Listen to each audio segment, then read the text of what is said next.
Bom dia, queridos! Vamos ler hoje o volume 9 da série Conhecereis a Verdade. O título deste volume é A Igreja é a Noiva de Cristo? É uma coletânea dos artigos de J.S. Leighton, A.W. Wilson, Hennis Fakes, Watchman Nee, George Henry Lang, e foi publicado pelas edições Ruiós.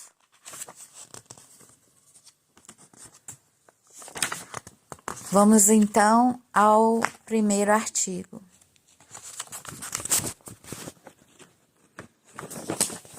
A igreja é a noiva de Cristo?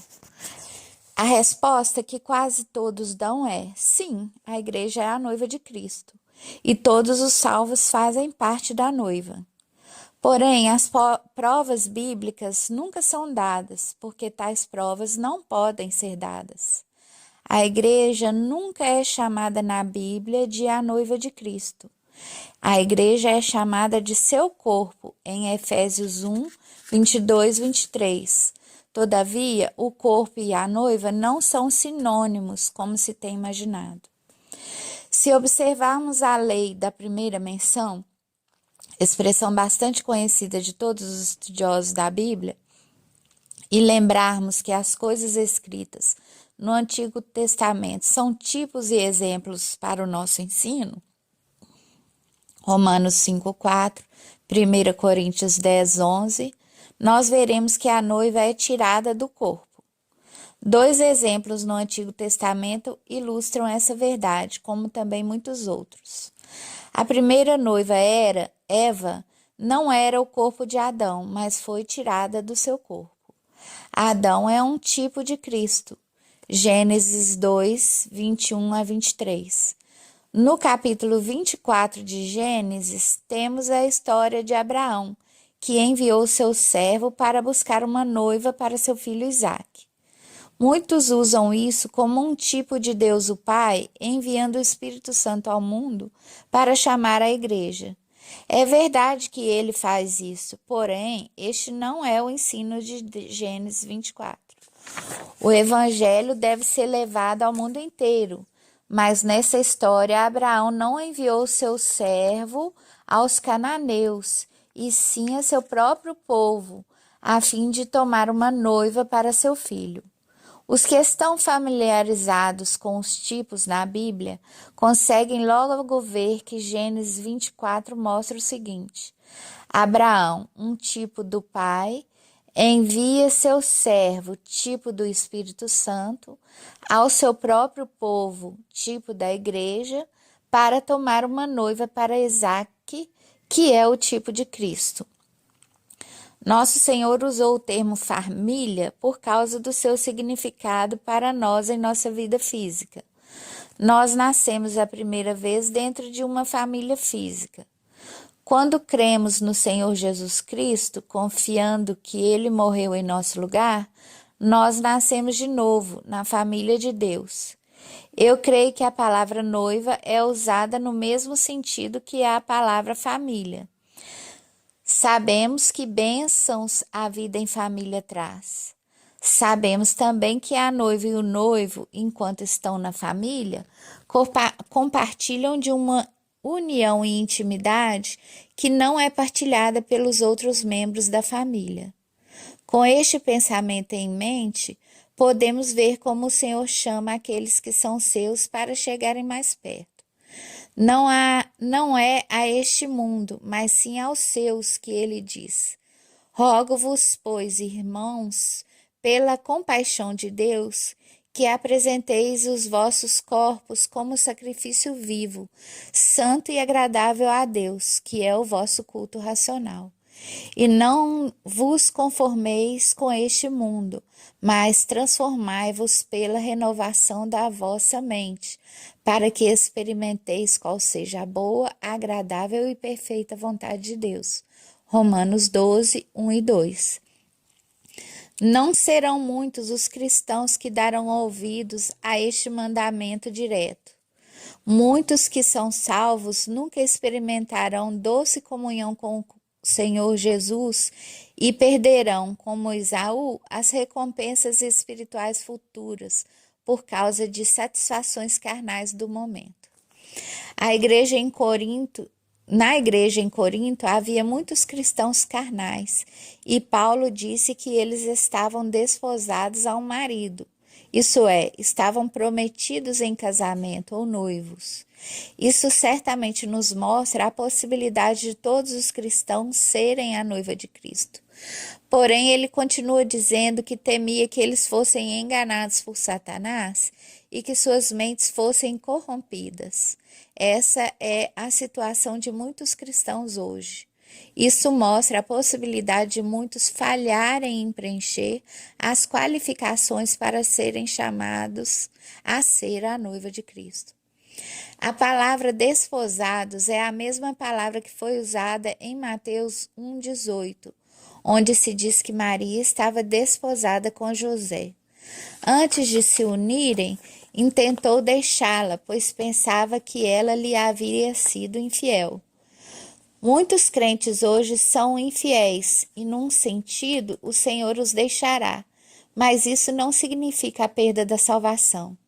Em Apocalipse 16,15 lemos: Eis que venho como ladrão.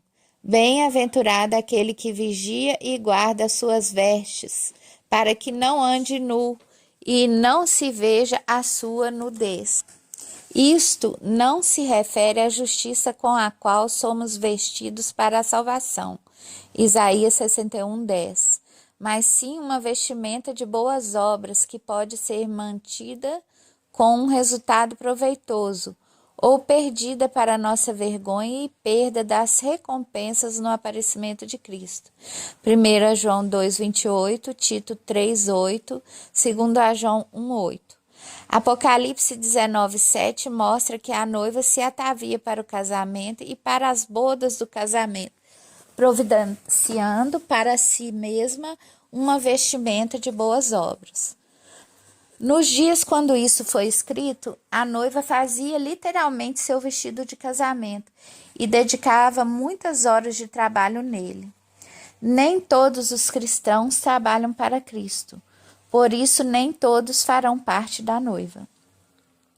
A falta dessa vestimenta levará um cristão infiel a ser deixado, por assim dizer, nas trevas do lado de fora da festa de casamento. As trevas exteriores não são o mesmo que inferno, porque servos inúteis estarão lá. São trevas do lado de fora da festa, onde o servo infiel estará. Porém, os fiéis desfrutarão da comunhão e do companheirismo não partilhados por todos. Em Mateus 25, 14 a 30, o Senhor está tratando com os seus servos, e os servos inúteis são lançados nas trevas exteriores. Temos uma passagem paralela em Mateus 22, onde alguém sem a veste nupcial é lançado nas trevas exteriores. Lembre-se de que ele não poderia estar lá se não pertencesse ao Senhor. Isso tem a ver com a ocasião depois do arrebatamento da igreja, quando os cristãos darão conta do que fizeram por meio do corpo, seja o bem ou o mal, 2 Coríntios 5:10. Os cristãos desinteressados e infiéis chorarão por suas falhas, pois só depois do milênio de Cristo é que Deus limpará dos seus olhos toda lágrima. Apocalipse 21:4.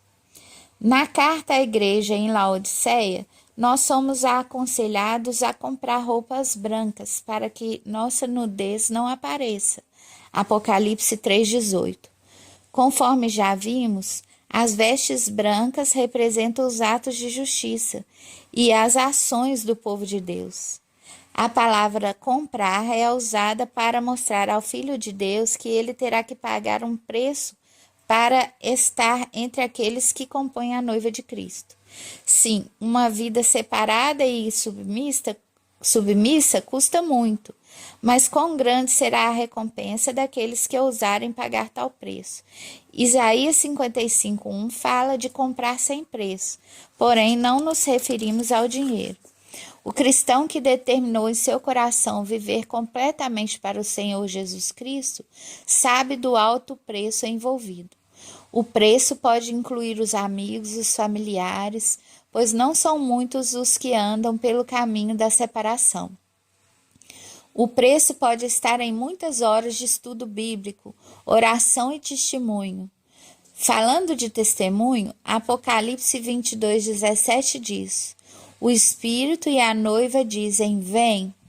Nem todos os cristãos trabalham para o Senhor, provendo para si mesmos uma veste de boas obras, e nem todos convidam outros para virem a Cristo. Portanto, os cristãos em sua totalidade não podem ser a noiva de Cristo. A palavra corpo é usada para mostrar unidade. Hoje, muitos cristãos estão espalhados através do mundo. Entretanto, há um só corpo. Um dia, e eu creio que será muito em breve, o Senhor Jesus Cristo virá nos ares e levará seus filhos deste mundo, e nós estaremos com ele para sempre. 1 Tessalonicenses 4, 15-18. Daremos conta de nossas vidas e seremos recompensados. 2 Coríntios 5:10. Os cristãos trabalham e servem ao Senhor em vários níveis e são recompensados dessa forma. Alguns não o servem em nada e sofrerão a perda do galardão. Os que não prepararam sua veste nupcial estarão espiritualmente despidos e envergonhados, mas não perdidos. Entretanto, Tito 3:8 nos diz que o aplicar-se às boas obras é proveitoso. O lucro ou perda, de acordo com o caso, se manifestará no tribunal de Cristo, onde todos os cristãos darão conta de tudo o que fizeram de bem ou mal por meio do corpo. A salvação, vida eterna, é dom de Deus. Ela é eterna e não pode ser perdida. As coroas, a herança e o galardão no reino serão concedidos por nossa fidelidade a Ele. A recompensa mais elevada será estar entre aqueles que compõem a noiva de Cristo. Esse é um termo figurativo e simplesmente se refere àqueles que têm sido puros, limpos, submissos a Ele e que vivem em comunhão e companheirismo com Ele.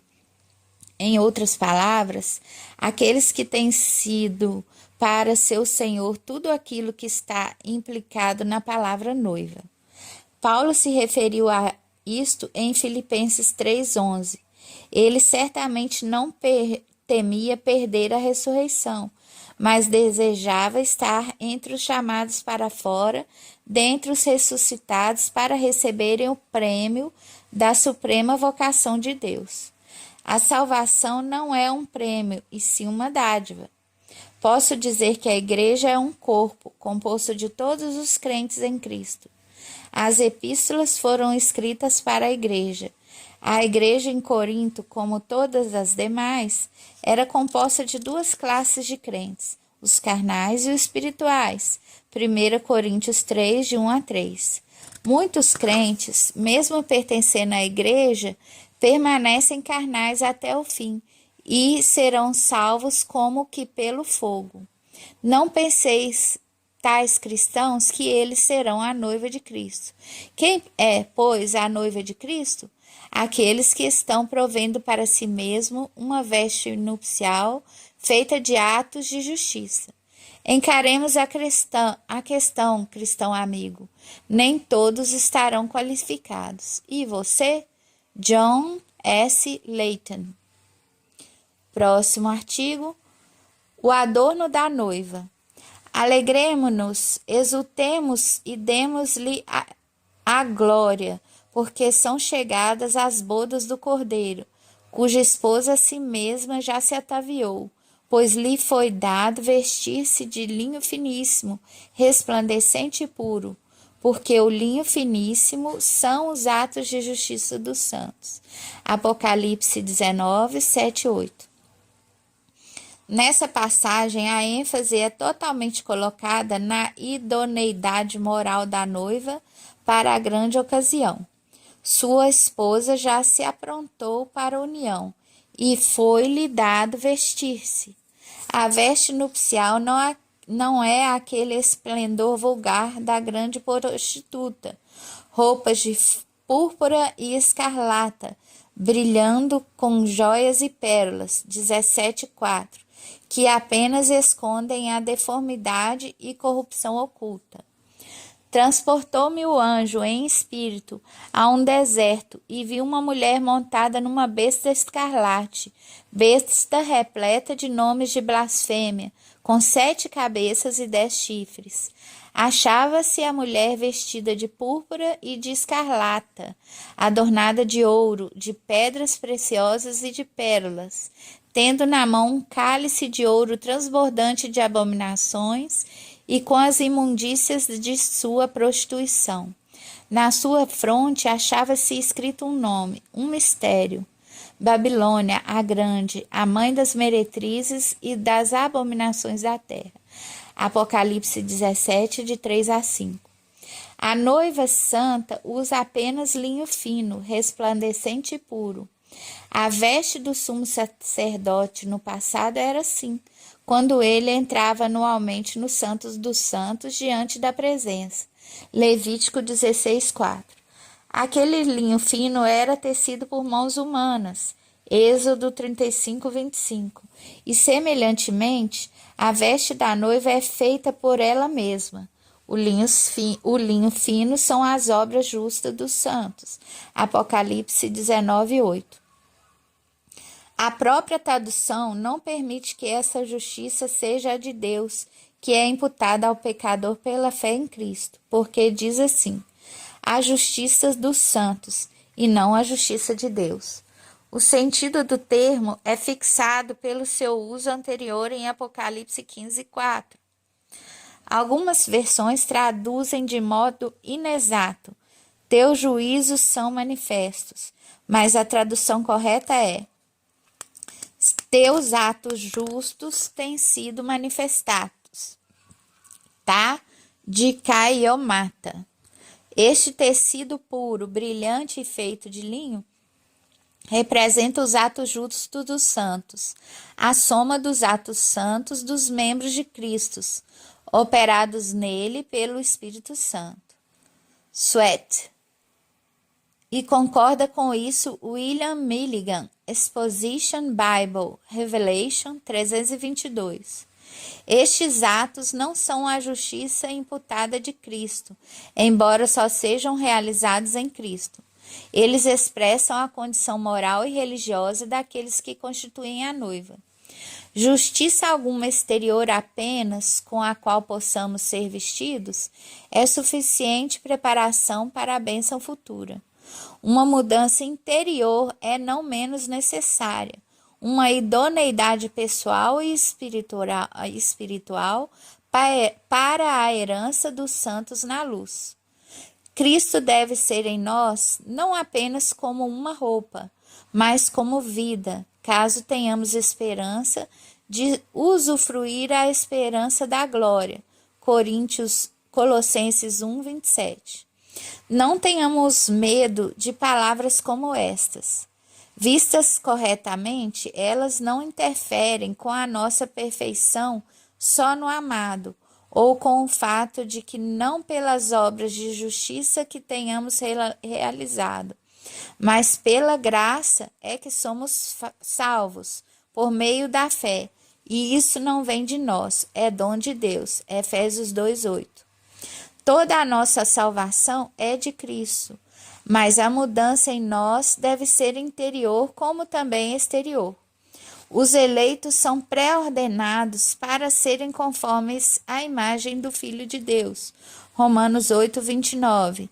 E a condição cristã é expressa nas palavras que dizem: não somente fostes justificado, mas também fostes santificados em nome do Senhor Jesus Cristo e no Espírito do nosso Deus. 1 Coríntios 6:11. E a tradução literal dessa última parte, vós vos lavastes, enfatiza ainda mais a verdade em questão e mostra a harmonia de Paulo e João sobre essa verdade. Deve-se observar que a justiça imputada, que justifica, é colocada sobre o crente por Deus, não por si mesmo, sendo considerada por ele e não assumida por ele.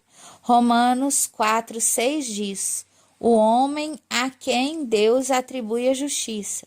Mas ainda essa consideração acontece no primeiro ato de fé de cada indivíduo, enquanto que o atavio dele só acontece no dia das bodas, no término da carreira de toda a Igreja de Deus, e é visto como um ato unido. Existe uma precisão nas palavras de Deus correspondendo exatamente com os fatos das coisas. A esposa se atavia e, todavia, é dado a ela fazer isto. Algumas versões enfraquecem o ponto dizendo, para que pudesse ser vestida, ocultando o ponto vital de ser o próprio ato dela. Se o espírito de santidade não tivesse tornado possível, nenhum membro da igreja poderia realizar atos justos. Mas, embora cada ato santo seja realizado pela graça do Espírito, é o crente quem o realiza. É Deus quem opera em nós o querer e o efetuar, mas nós é que devemos desenvolver essa salvação numa vida de atos justos. Filipenses 2, 12 e 13. E se entristecermos ou apagarmos o Espírito e assim frustrarmos a obra de Deus em nosso interior, então o linho fino não será tecido e nenhuma outra veste terá participação qualquer na glória nupcial, embora justificado na lei pela justiça imputada.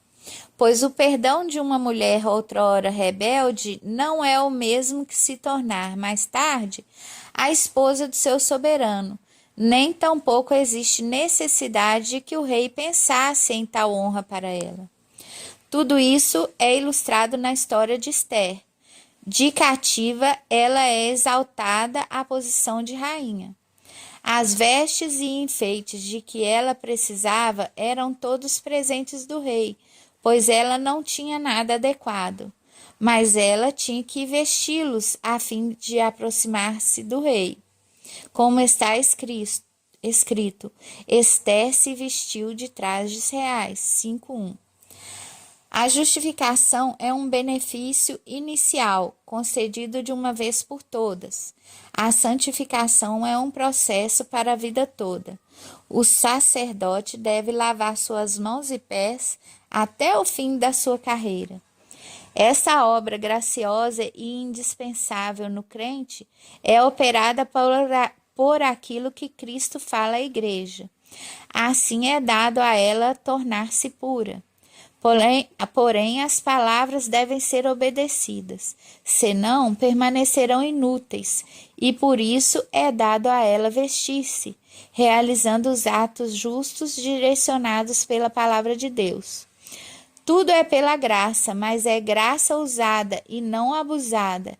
É a graça obedecida e não negligenciada, pois a graça se manifestou, ensinando-nos para que, renunciando à impiedade e às paixões mundanas, vivamos no presente mundo sóbria e justa e piamente.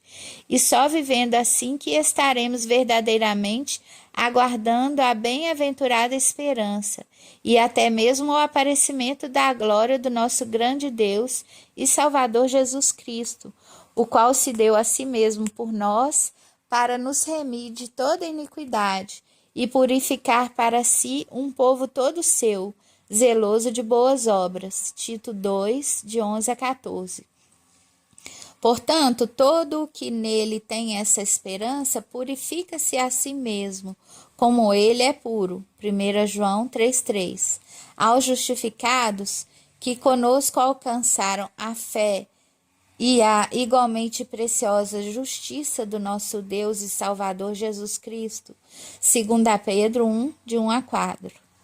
Pedro acrescenta o encorajamento de que Deus nos tem dado tudo o que diz respeito à vida e piedade, tornando assim a santidade de vida possível. Para este fim, Deus nos tem dado todas as suas grandíssimas e preciosas promessas. Como um pai que, ao iniciar seu filho nos negócios, lhe concede várias notas promissórias emitidas por um banco e pagáveis à vista, assim Deus enriqueceu seus filhos para todas as exigências de uma vida santa, assegurando a riqueza espiritual prometida pela oração da fé e pela obediência às instruções do nosso Pai Celestial. E na medida que seu caráter é desenvolvido progressivamente em nós, nós nos tornamos partícipes da sua natureza divina. E isso não é o mesmo que ter vida eterna, embora seja uma consequência dela. Todos os seres humanos têm vida humana, mas suas naturezas diferem. Alguns são rudes por natureza, outros amáveis. Uns são ativos, outros indolentes, e assim por diante. Todos da família de Deus têm a vida do Pai, mas diferem no grau em que aquilo que é natural para Deus, como ser santo ou amar os inimigos, se torna natural neles. E essa diferença é proporcional na medida de apropriação de cada um das promessas divinas. A negligência das promessas deixa a alma pobre, assim como negligenciar as promissórias do banco deixam o bolso vazio. O padrão é alto, embora atingível pelo Espírito por meio da obediência à palavra. As histórias de José, Samuel e Daniel são narradas com detalhes.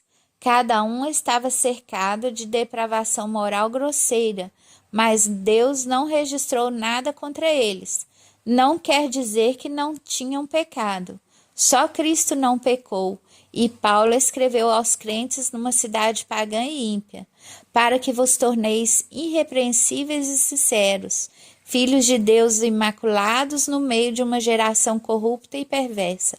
Filipenses 2, 12, 16.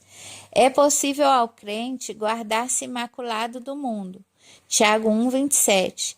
E aquele que assim anda de vestes brancas aqui e agora, terá permissão de vestir-se para a comunhão com Cristo como parte da noiva no final.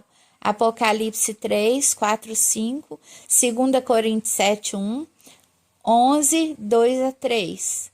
Cada um deve tecer sua veste nupcial própria e pura, pela graça de Deus, e somente para o louvor e glória daquela graça, a noiva será então para o prazer e honra do noivo. As bodas. A união de Assuero com Esther realizou-se na privacidade do Palácio Real. A festa das bodas aconteceu depois, Esther 2, 16 a 18. Aqui também, Apocalipse 19, 9, há somente um anúncio da honra de ser um dos convidados do rei.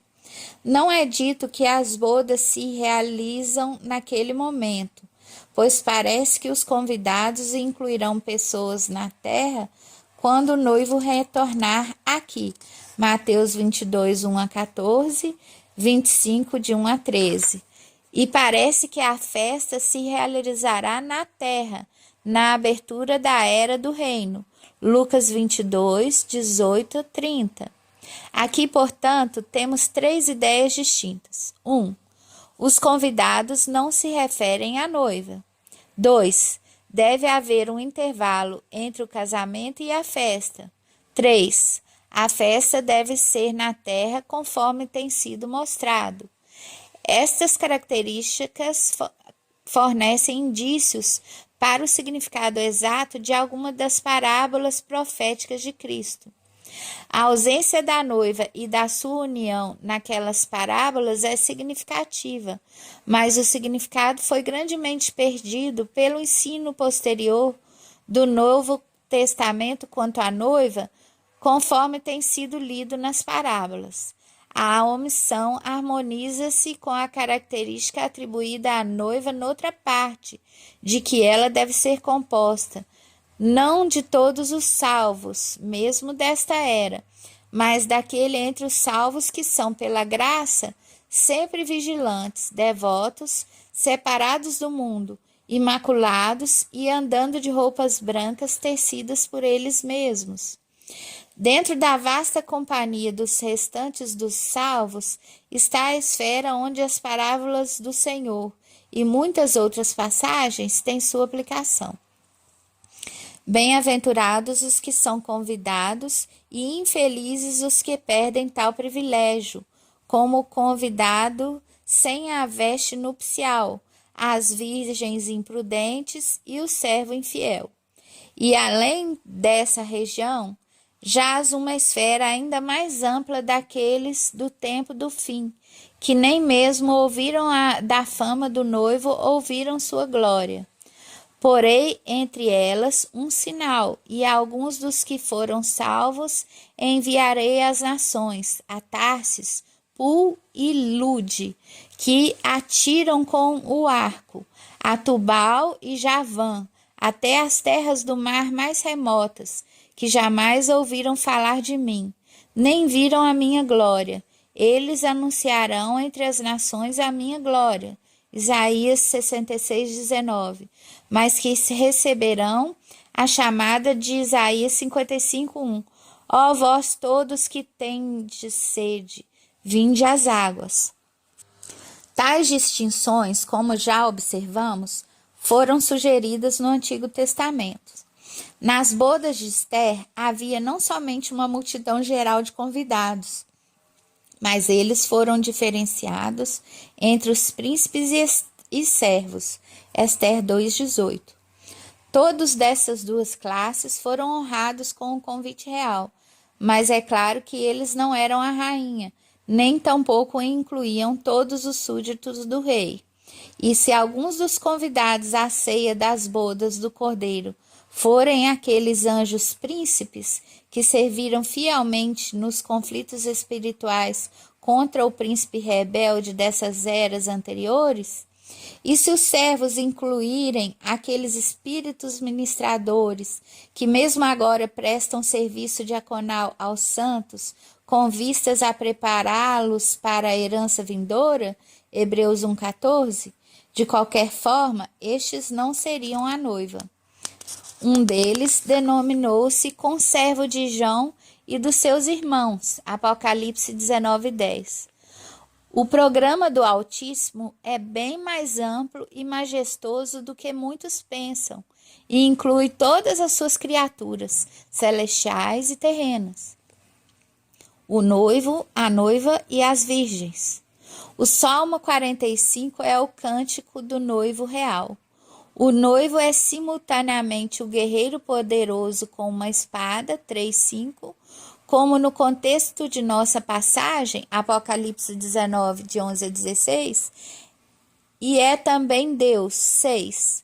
Todavia, o seu Deus o abençoou e ungiu, 2:7, de modo que ele é Deus exaltado por Deus, um mistério do Novo Testamento manifestado depois pela revelação mais clara do Pai de nosso Senhor Jesus Cristo. O noivo tem uma rainha, cujo lugar de honra é a sua mão direita. Em seguida, ele tem companheiros, Hebreus 3:14, participantes, deveria ser companheiros de, veja Apocalipse 3, 4 e 5, 14:4, 17:14, 1 Reis 12:8. Assim também a rainha tem as suas virgens, suas companheiras que a seguem. Salmo 45:14, como em Mateus 25:1, 13, e essas participarão da alegria e regozijo, isso é, da festa dentro do palácio, versículo 15. Os outros mencionados são certamente princesa, versículo 9. O povo e a família da rainha, versículo 10. E além desses círculos mais íntimos estão os povos de fora, como os de Tiro, isto é, os gentios que serão vistos se aproximando e honrando o rei, versículo 12, para cuja nobre ocupação a rainha é chamada a liderar. Ele é o seu senhor, presta-lhe, pois, homenagem, versículo 11. Tudo isso nos sugere a realidade e variedade que caracterizará aqueles dias futuros, quando o céu e a terra serão unidos, um reino em relação com aquele que é o Senhor de todos. A ampla variedade que é introduzida eleva a mente muito além da distinção fundamental, mas apenas inicial, entre salvo e não salvo, que é o máximo que muitos conseguem penetrar nos maravilhosos conselhos do Altíssimo. Não sabeis vós que os que correm no estádio, todos, na verdade, correm, mas um só é que recebe o prêmio? Correi de tal maneira que o alcanceis, isto é, o prêmio. 1 Coríntios 9, 24, Filipenses 3, de 12 a 16. O preparo da noiva para as bodas. O grito da meia-noite soa com o anúncio: eis o noivo, saí-lhe ao encontro. Mateus 25, 6. E a questão é levantada: como posso me preparar para encontrar o noivo, além de confessar minha fé no Senhor Jesus? Encontrar o noivo envolve a preparação para o casamento, e tal preparação é manifestada em termos bastante descritivos no conselho de Noemi a Ruth. Lava-te, pois, unge-te, e veste os teus melhores vestidos. Ruth 3:3.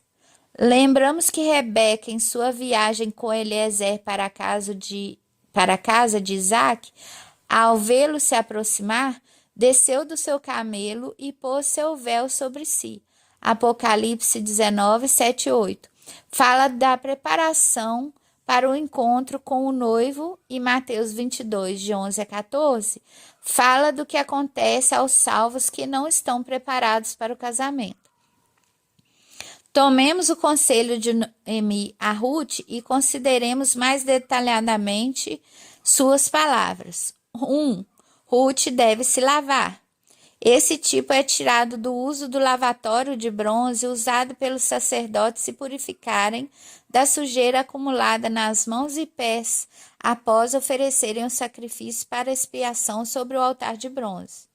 O modo de purificação no Novo Testamento é a lavagem da água pela palavra, que é expressa em 1 João 1,9. Se confessarmos os nossos pecados, ele é fiel e justo para nos perdoar os pecados e nos purificar de toda a injustiça. Ruth se lavando tipifica o cristão se purificando dos pecados não perdoados. E visto que nós cristãos prevemos a vinda próxima do noivo, a primeira coisa que devemos fazer é nos purificar de todo pecado e injustiça conhecidos. Isto é feito pela confissão dos nossos pecados. 2. Ruth deve se ungir. Esta unção era feita com óleo, simbólico do Espírito Santo. Não é suficiente lavar. Devemos ser ungidos com óleos perfumados como complemento na preparação para o encontro com o noivo. Nós que somos cristãos, precisamos não apenas da habitação do Espírito que temos desde a ocasião em que fomos salvos, mas precisamos de um derramamento especial do Espírito de Deus para serviço e poder. Isto nós recebemos depois que nos lavamos. O Espírito Santo é dado em poder àqueles que obedecem ao Senhor. Tal indivíduo já recebeu o Espírito de habitação quando creu. João 7, 37 a 39. Essa unção da parte do cristão é tipificada pelos vasos extras que as virgens prudentes levavam e que as nécias negligenciaram. 3. Ruth deve se vestir com o vestido do casamento. Consultando novamente Apocalipse 19, 7 e 8 e também Mateus 22, 1, 14, ficamos sabendo que a veste nupcial é feita das boas obras, atos de justiça resultantes de uma vida de obediência. Existem cristãos hoje aguardando, esperando e ansiando pela vinda do Senhor, mas por causa da ignorância não se lavaram, não se ungiram e não prepararam sua veste nupcial. Talvez a necessidade mais urgente dos cristãos seja a preparação para a vinda do noivo. Eles precisam ser lavados, ungidos e vestidos com a veste nupcial. A. E. Wilson. Então, começando mais um artigo. O Espírito, a Palavra e a Noiva. Cristo amou a igreja. Aqui está a fonte da qual fluem todas as bênçãos. E a si mesmo se entregou por ela, a fim de libertá-la para sempre das suas misérias. A figura nos faz pensar na jovem escrava, que conquista o coração do príncipe, que paga o preço do resgate, libertando-a de toda a escravidão para ele mesmo. Porém, antes que possa cumprir o propósito do seu amor e se recebê-la em seu palácio, algo mais é exigido, além da sua redenção. Ela não pode passar direto do mercado de escravos para o trono. Primeiro deve ser purificada, educada e vestida adequadamente para tal mudança de esfera e posição. E esta é a obra que o Senhor realiza atualmente na igreja. A obra de redenção foi absoluta, legal e eternamente consumada, e assim a possibilidade foi aberta para a escrava se tornar rainha. A redenção tem em vista a santificação, e ambos visam a apresentação da noiva querida ao seu amado noivo em glória. Nem todos serão encontrados sem mácula no dia das bodas do Cordeiro. O termo foi tomado emprestado de Levítico 22, onde se diz que o sacerdote examinava minuciosamente o animal e, após verificar que ele estava sem mácula, declarava-o irrepreensível, isso é, em condições de ser apresentado ao Senhor. O direito da jovem escrava ao trono e a alegria nupcial estava no preço do resgate oferecido pelo príncipe, segundo sua boa vontade, mas sua aptidão para aquele dia ele deve assegurar de outro modo. Por isso, Cristo santifica seu povo pelo lavatório de água na palavra. A pia do lavatório não visava garantir o perdão e a isenção do julgamento merecido ao israelita culpado. Isto era realizado no altar de bronze. Quando, porém, se tratava de comunhão com Deus e da entrada nos lugares com o derramamento de sangue no altar.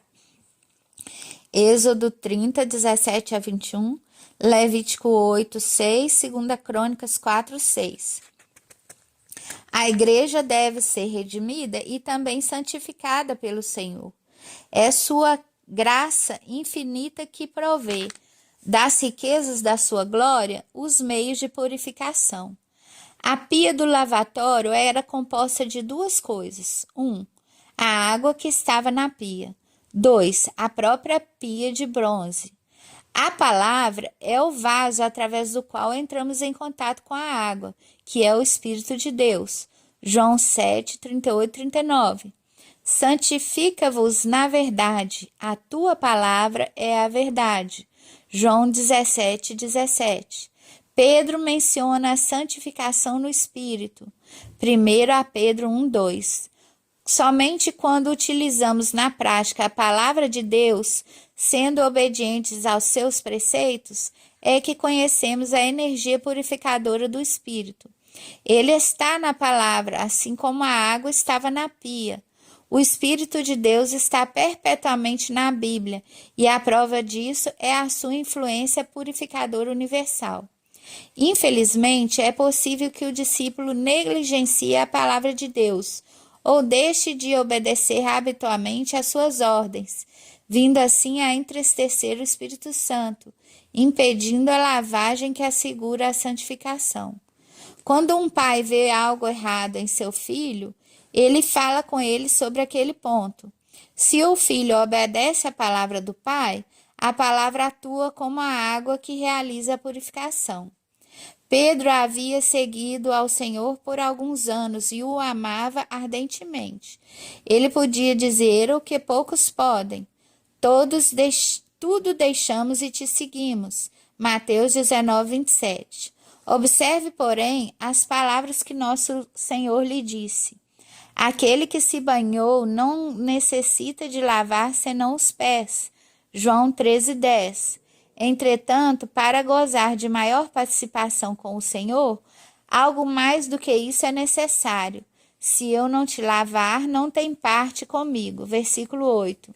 Em outras palavras, era preciso que Pedro estivesse disposto a receber, de modo humilde, a purificação pessoal da sujeira diária.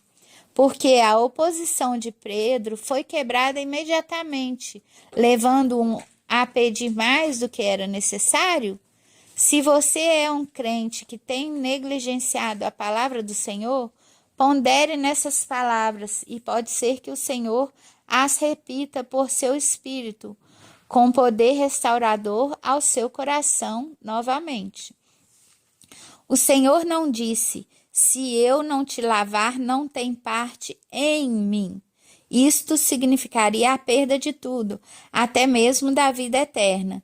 Isto faria com que a justificação fosse dependente da santificação, como se a superestrutura da casa pudesse sustentar o fundamento. Mas observe que ele disse: não tem parte comigo, metemou. Este termo não tem nada a ver com a salvação de um pecador da perdição, mas sim com os privilégios dos salvos. Lucas 15, 31, 11, 7, 12, 13, Tito 3, 15, Marcos 16, 18, João 15, 27, Lucas 22, 28, Mateus 24, 38, João 17, 24, Apocalipse 3, 20, 3, 4, 21, 22, 12. Para nos tornarmos participantes, companheiros de Cristo, Hebreus 3,14, nós precisamos nos submeter à purificação contínua que nosso Senhor realiza por meio do Espírito Santo e da Palavra. Senão, como poderemos ser apresentados como igreja gloriosa, sem mácula nem ruga, nem qualquer outra coisa semelhante, mas santa e irrepreensível? Efésios 5, 27. Uma confirmação clara disto está em Apocalipse 19, onde a ceia das bodas do Cordeiro é proclamada para alegria no céu. A circunstância que ocasiona o casamento e a festa é manifestada nas palavras: e já a sua noiva se ataviou. Apocalipse 19, 7. Ela era uma pobre escrava sem recursos, mas seu amado providenciou o tecido caríssimo e as joias, a fim de que ela se vestisse dignamente para aquela hora. Somente pela graça do Senhor Jesus é que poderemos ser encontrados vestidos com vestes de beleza e glória. Entretanto, é verdade também que cabe a nós usar aquilo que a graça nos oferece. A virgem deve fazer seu próprio vestido de noiva com o material fornecido por seu abastado noivo. O tipo pode ser encontrado nas vestes sacerdotais, pois com elas os sacerdotes compareciam nos lugares santos. Tais roupas eram feitas pelo próprio povo, com tecido e joias com as quais Deus os havia enriquecido. Há quanto tempo a igreja está envolvida com tal trabalho? Quão pouco nós vemos de santidade em nossas vidas, nós que somos chamados santos. 1 Coríntios 1, 2. O processo de uma vida santa é simples: obediência à palavra de Deus. É possível a preparação da nossa veste nupcial e a glória em alegria das bodas poderão ser alcançadas. Assim, esquecendo-nos das coisas que ficam para trás, sejam fracassos ou vitórias, prossigamos para a perfeição, procurando nos manter no caminho da obediência irrestrita à palavra daquele que nos redimiu de toda a iniquidade e cujo prazer é agora nos purificar para si mesmo e fazer de nós um povo de sua própria possessão, cuja característica são as boas obras. Em Romanos 13 existe uma linda parábola na qual o apóstolo, descrevendo o fim do período da noite e a breve chegada do amanhecer, incita a todos que se despertem do sono e lancem fora as obras da noite, a roupa que pertence à noite, e se vistam para o dia com a armadura da luz, a qual, ele explica, é o revestir-se do Senhor Jesus. Se estivermos aguardando a vinda do Senhor, não vamos querer ser encontrados dormindo ou despreparados para a sua presença, conforme aconteceu com a noiva que ouviu a voz do amado à porta, mas não estava preparado, pois havia despido sua túnica. Cantares 5:3. Queremos antes ser como a noiva em Apocalipse. Regozijemo-os e exultemos e demo-lhes a glória, porque são chegadas as bodas do Cordeiro e já a sua noiva se preparou. E foi-lhe permitido vestir-se de linho fino, resplandecente e puro, pois o linho fino são as obras justas dos santos. Apocalipse 19, 7 e 8. Existe uma diferença evidente entre as vestes de linho fino e as vestes que tipificam o próprio Senhor. Lemos que o linho fino representa as obras justas dos santos, as obras que os crentes, pelo poder do Espírito Santo, são capacitados a realizar para a sua glória e não para a deles próprios. É-nos dito: dai-lhe glória, porque sua noiva já se preparou. Estas vestes podem ser chamadas de vestes bordadas pelo Espírito, mas elas devem vir de Deus do mesmo modo como as que chamamos de vestes dadas por Deus. Os atos mencionados devem ser realizados no poder do Espírito Santo e não como simples resultado da energia carnal. Tendo sido salvos e feitos idôneos para a presença de Deus, nossa vida deve ser aquela que traga glória a Deus. As obras justas realizadas em nossa própria força, antes e depois de crermos, são apenas trapos de imundícia, mas as obras justas realizadas na dependência do poder do Espírito Santo são como o linho fino. As vestes dadas por Deus e as tecidas pelo Espírito ilustram de modo notável a dupla satisfação do crente. Em Hebreus lemos: temos sido santificados pela oferta do corpo de Jesus Cristo, feita uma vez para sempre. Hebreus 10:10. As palavras temos sido santificados refere-se à nossa posição em Cristo, à santificação aperfeiçoada, que é nossa diretamente por estarmos unidos a Ele, o qual para nós foi feito por Deus sabedoria e justiça e santificação e redenção. 1 Coríntios 1:30. Nada podemos acrescentar a ela, está consumada, aperfeiçoada. Mas no mesmo capítulo lemos: com uma só oferta tem aperfeiçoado para sempre os que estão sendo santificados. Hebreus 10:14. Isto é, há uma santificação progressiva. Nossa experiência é nos manter em harmonia com nossa posição e diariamente nos tornarmos mais semelhantes a Cristo. Somos santificados pelo poder do Espírito Santo e esta é uma santificação progressiva. As vestes dadas por Deus representam a santificação atual, perfeita em Cristo. As vestes bordadas pelo Espírito indicam a santificação progressiva. A noiva, no Salmo 45:14, deve ser levada ao rei vestindo roupas bordadas, não com roupas feitas na máquina, mas com vestes feitas ponto por ponto durante a vida. Para isso, diligência e habilidade dadas por Deus são necessárias. A sonolência cobrirá de trapos o homem. Provérbios 23:21. Porém, a mulher sábia de Provérbios 31:22 é apresentada fazendo para si cobertas de linho fino e de púrpura é o seu vestido.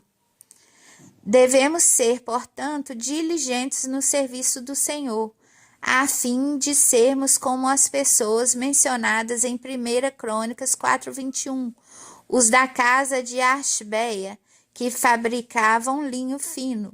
Ashbeia significa súplica ardente, e desse modo representa um pequeno grupo que pertencia à casa de oração, cujas vidas eram gastas na fabricação de linho fino.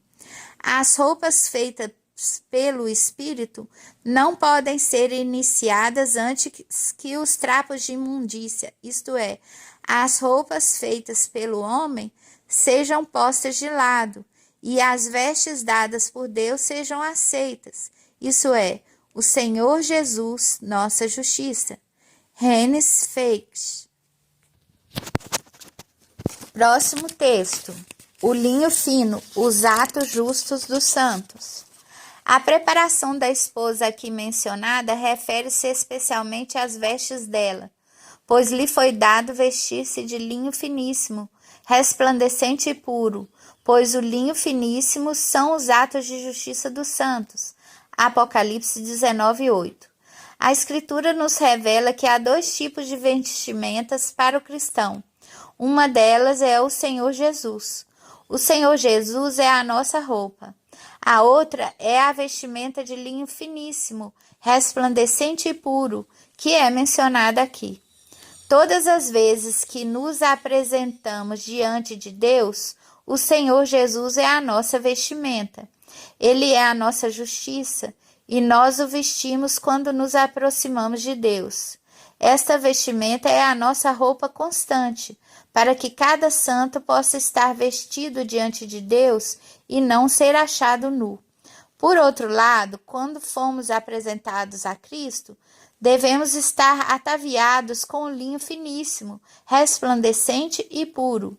Este linho finíssimo são os atos de justiça dos santos. Algumas versões usam a palavra justiça, mas no original essa palavra está no plural e pode ser traduzido como justiças ou atos de justiça, significando uma sucessão de atos justos, um após o outro. Estes juntos compõem a nossa vestimenta de linho finíssimo. Desde quando fomos salvos, começamos a obter essa vestimenta de linho finíssimo, os atos de justiça dos santos, para nosso adorno.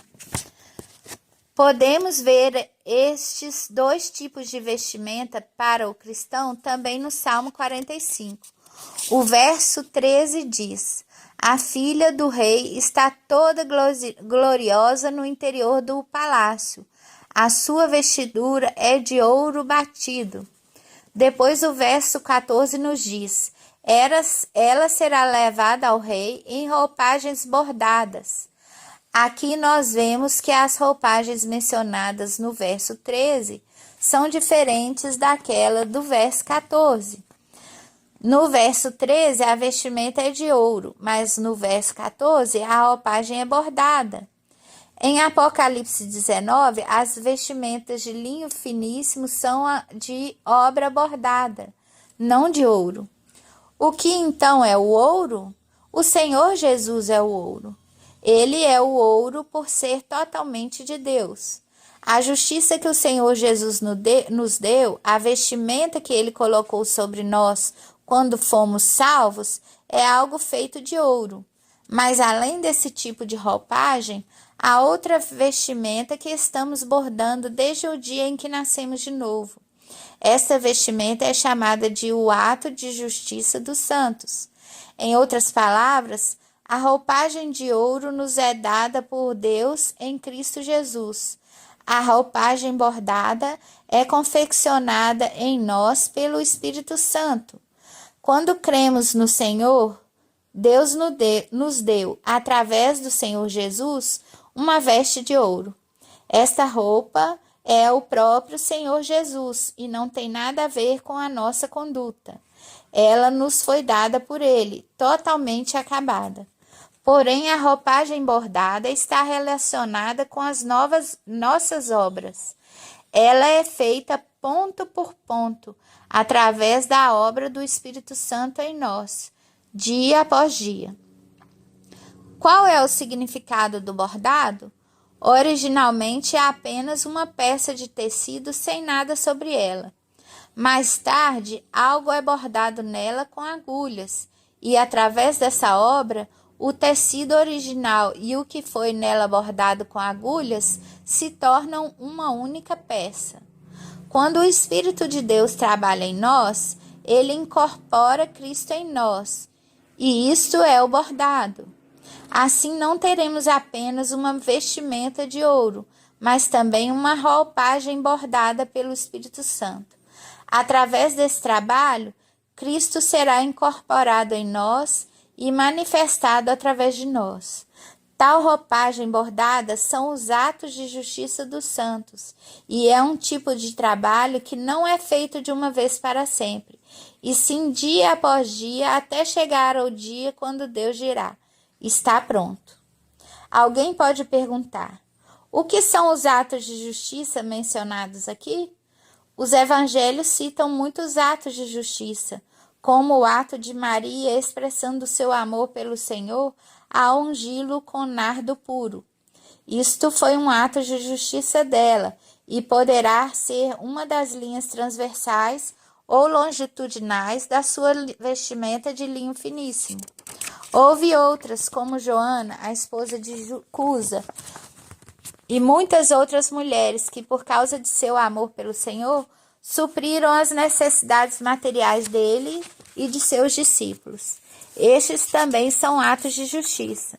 Muitas vezes o nosso coração é tocado pelo amor do Senhor e nós o manifestamos exteriormente.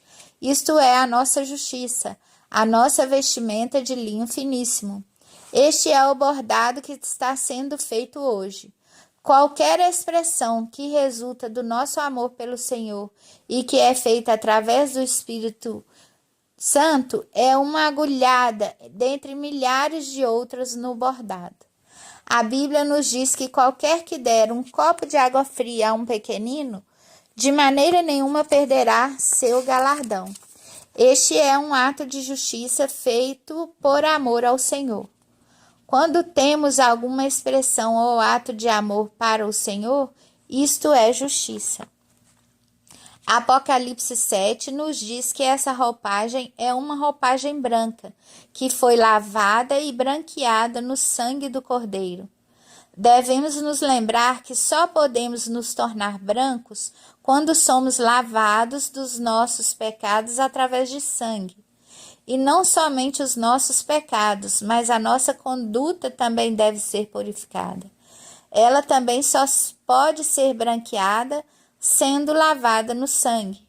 Não há um único ato de qualquer cristão que originalmente seja branco. Mesmo que tenhamos alguma justiça, ela tem mistura e não é branca. Muitas vezes fomos gentis com outras pessoas, mas interiormente estávamos contrariados. Muitas vezes somos pacientes com os outros, mas quando voltamos para casa murmuramos. Dessa forma, após termos feito algum ato de justiça, ainda necessitamos da purificação do sangue. Necessitamos do sangue do Senhor Jesus para nos purificar dos pecados que cometemos e também para nos purificar dos nossos atos de justiça. Nenhum cristão pode fazer uma roupagem que seja totalmente branca. Mesmo que pudéssemos fazer uma que fosse 99% pura e branca, haveria ainda 1% de mistura. Diante de Deus, nenhum homem é inteiramente sem ofensa. Mesmo os bons atos feitos por amor ao nosso Senhor carecem da purificação do sangue. Um homem muito espiritual uma vez disse que mesmo as lágrimas que ele derramou pelo pecado precisavam ser lavadas pelo sangue. Até as lágrimas do arrependimento devem ser lavadas pelo sangue. Portanto, em Apocalipse 7, é dito que as suas roupas foram branqueadas no sangue do Cordeiro. não possuímos nada de que possamos nos gloriar. Desde a parte de fora até o interior, não há nada que seja inteiramente puro. Quanto mais conhecemos a nós mesmos, mais compreendemos o quão imundos somos. Os nossos melhores atos e intenções estão misturados com imundícia, e sem a purificação do sangue é impossível ser branco. Mas as roupagens aqui não são apenas brancas, elas são brilhantes ou resplandecentes. O significado de brilhante é resplandecente. A brancura tem uma tendência de se tornar opaca, pálida e comum, mas essa vestimenta não é apenas branca, ela é resplandecente. Antes de pecar, Eva poderia ser branca, mas de maneira nenhuma poderia ser resplandecente. É verdade que antes da queda ela não tinha pecado, mas era apenas inocente e não santa. Deus não requer que sejamos apenas brancos, e sim brancos e resplandecentes. A brancura é um aspecto passivo e inativo.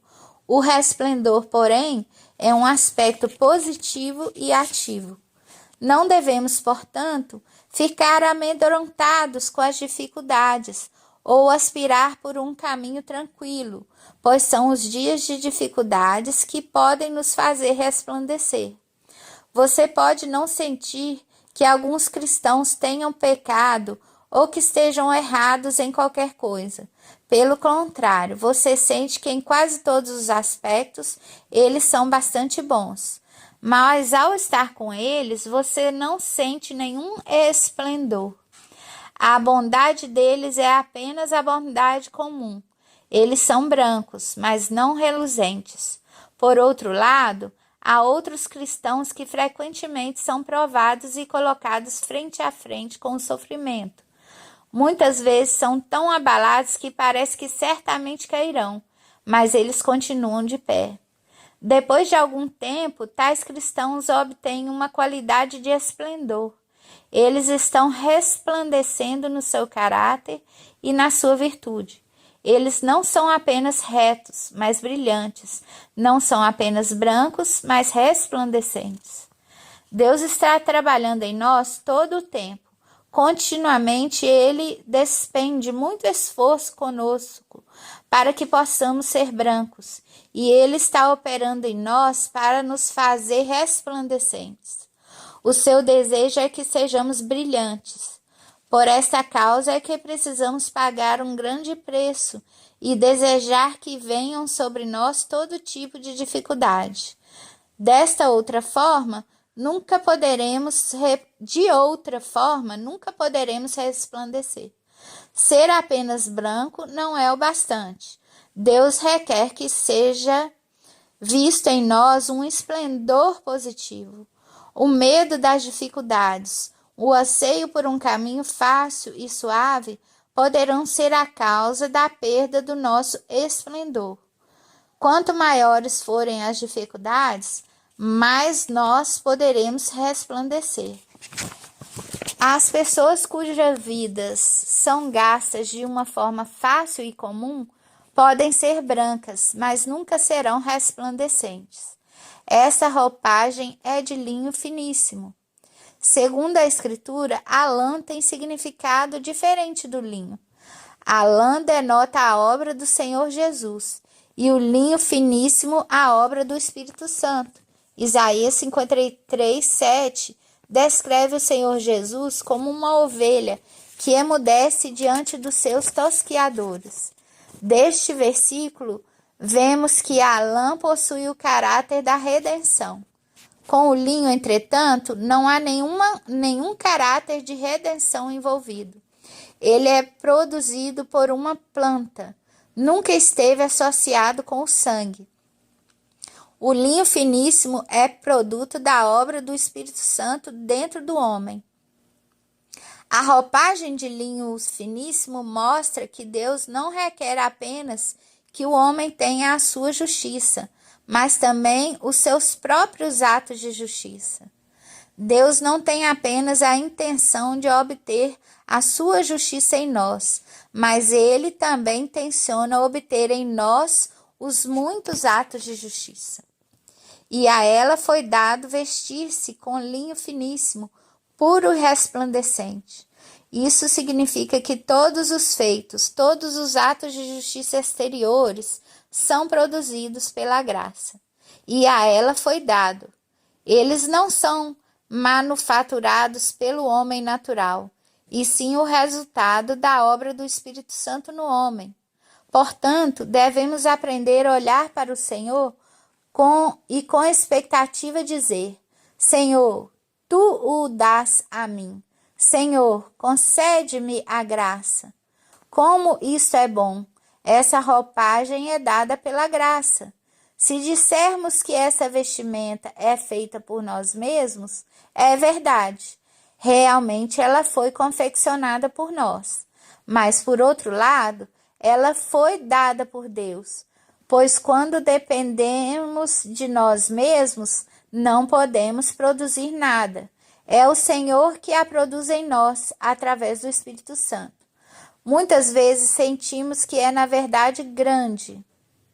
Desejamos escapar e então suplicamos ao Senhor: ó Senhor, livra-me.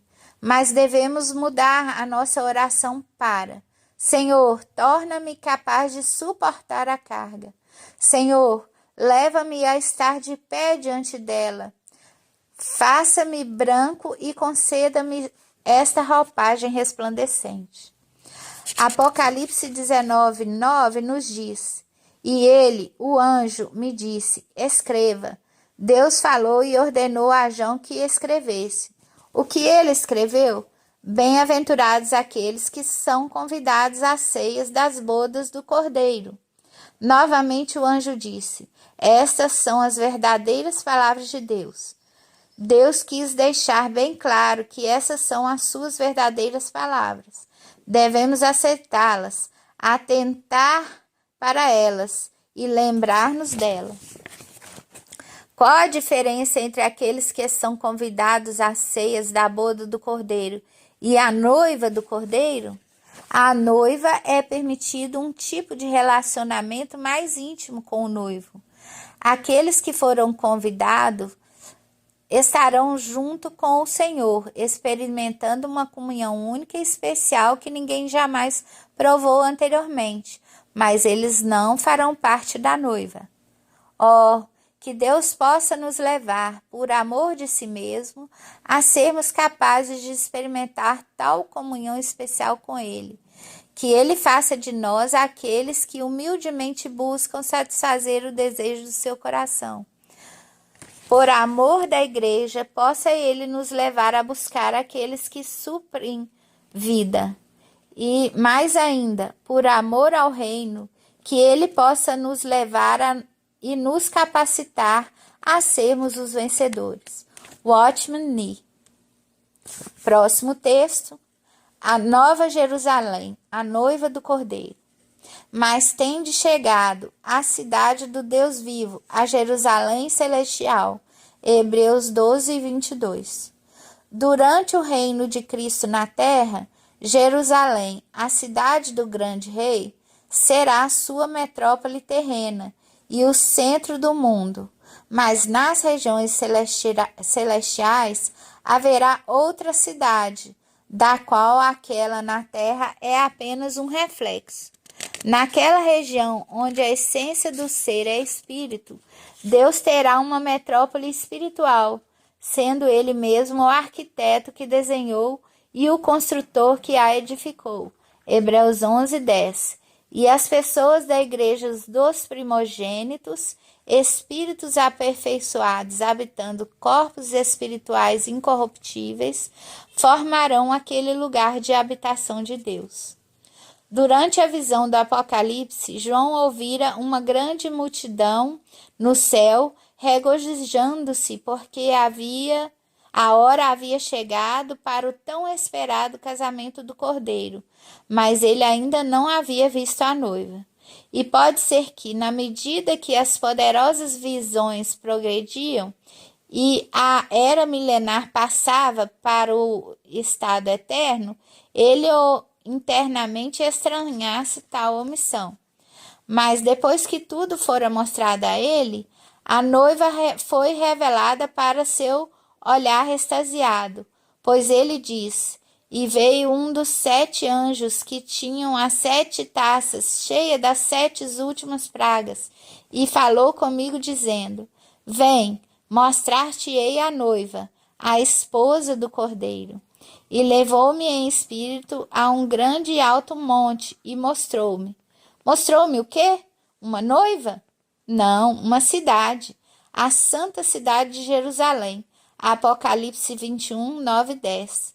Então, a cidade é a noiva, e visto que a última é figura de uma companhia de pessoas, e a primeira também o é, a afirmativa que a cidade é uma interpretação da figura de linguagem noiva não tem fundamento na passagem. O anjo não disse a João: vou interpretar ou explicar para você a metáfora da noiva. Porém, ele disse: mostrar-te-ei a noiva, isso é, vou te dar uma visão dela. Assim, a cidade é uma segunda visão, em símbolo da mesma companhia da qual a noiva era o símbolo anterior. Tal duplicação oriental de metáforas é comum nas escrituras, figura da noiva mais adequada para revelar a glória igreja, nem mais como lugar de habitação de Deus em um universo onde os ímpios haviam sido banidos. Por isso, a cidade entra em cena e a natureza, a arte e a linguagem esgotam para descrever seu esplendor. Ao interpretar a visão, um erro é particularmente comum, a saber, falar da cidade como sendo uma região na qual todos os membros da Igreja de Deus entrarão e serão abençoados. Essa noção evidentemente impede qualquer direito de entendimento do assunto. A noiva, isso é, a Igreja Celestial glorificada dos primogênitos, é a cidade. Outros salvos entram por suas portas. Estes a compõem. Pode ser difícil especificar um sentido exato para cada um dos detalhes dados, mas as principais características descritas prontamente oferecem seu ensino. 1. Nas pessoas dos seus santos celestiais, Deus habitará tão pessoalmente e estará presente de modo tão real que eles serão para ele o que uma cidade capital é para um monarca, um lugar de residência, um cenário para demonstração da sua majestade, um lugar onde seus súditos poderão vir para negociação com ele, e um cetro de governo ao redor do qual a vida corporativa do império pode girar. 2. E o muro da cidade tinha 12 fundamentos, e neles estavam os nomes dos 12 apóstolos do Cordeiro. Apocalipse 21, 14. Para os membros da igreja, esse não era um pensamento novo, pois lhes fora ensinado anteriormente que eles, como um corpo coletivo, estavam sendo edificados sobre o fundamento dos apóstolos e profetas. Efésios 2:20.